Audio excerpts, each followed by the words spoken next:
The organization Feed Evansville has worked tirelessly, and I mean tirelessly, to supply food to the folks in our community who have the deepest need. Lisa Vaughn is here for an update for what's happened in the past couple of years and what the vision is for the future. Whew. You had to take time off to come and do this, didn't you, for Feed Evansville? Well, I'm happy to be here. Thanks for having me today. You know, it's been so interesting to watch this whole project take off like it did. So what was the beginning, Lisa, for Feed Evansville? The beginning was a simple phone call between two friends and getting some information about food security. And then before you know it, we had a big meeting about a day or two later with a lot of community leaders and volunteers. And then March 15th, we went out and started handing out food, and it just never stopped since then. It really didn't. No. So what were you were getting supplies from everywhere, just wherever you could tap a resource? Yeah, I mean, I studied food insecurity through volunteerism for the last couple of years, being on different committees and whatnot, and I kind of understood the ripple effects. And my good friend Alex Burton called me. He was president of the city council at that time, still on city council, and he was just asking me, he's like, what's going to happen? Like, you know this stuff, tell me about it.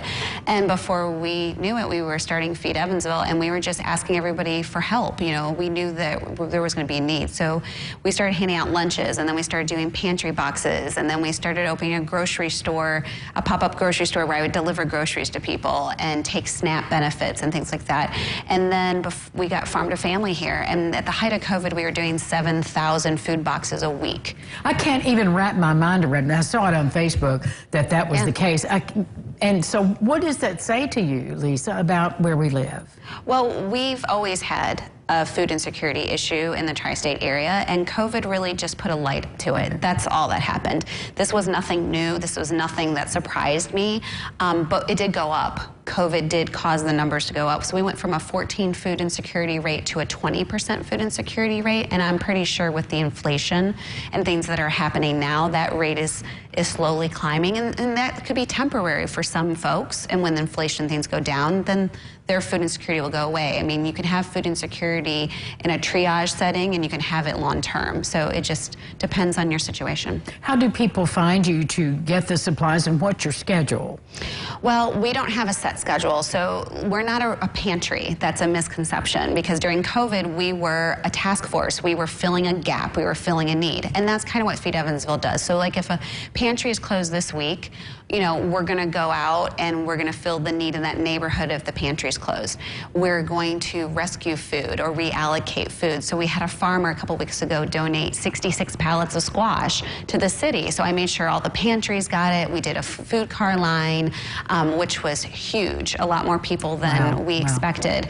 And so, or say another organization has a huge food drive and they have all this food left over, but they were just doing it for the one day. They'll call me and I'll reuse that food or reallocate that food for a food giveaway or to another pantry or another program that needs it.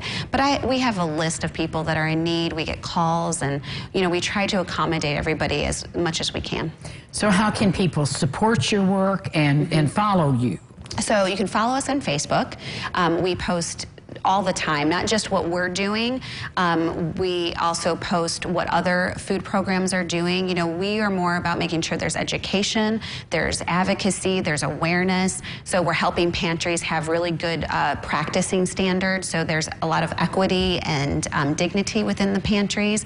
We're working on more recovery type programming. We're trying to figure out how we can get a community kitchen in Evansville. We're working very closely with the mayor's office on that.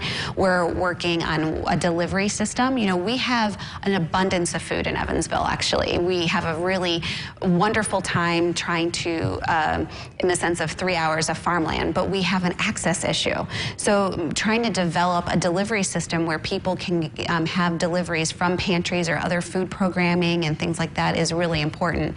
And you can visit our website at feedevansville.com and make donations. Scroll to the bottom. There's a way to contribute. And it does cost money to do these things. You know, we have town hall meetings and try to do listening sessions with people who are experiencing food insecurity, so we know what direction we need to go in and things like that. But even to bring the squash, that was $1,500, you know, in freight to get that from a farmer, and then to have it stored in a cooling center and to have gas and things like that. So unfortunately, everything worth doing costs money. It does, so you can support them. Lisa, thank you so much. Thank you. Love you, my dear. Thank you. More Lifestyles right after this. Stay with us.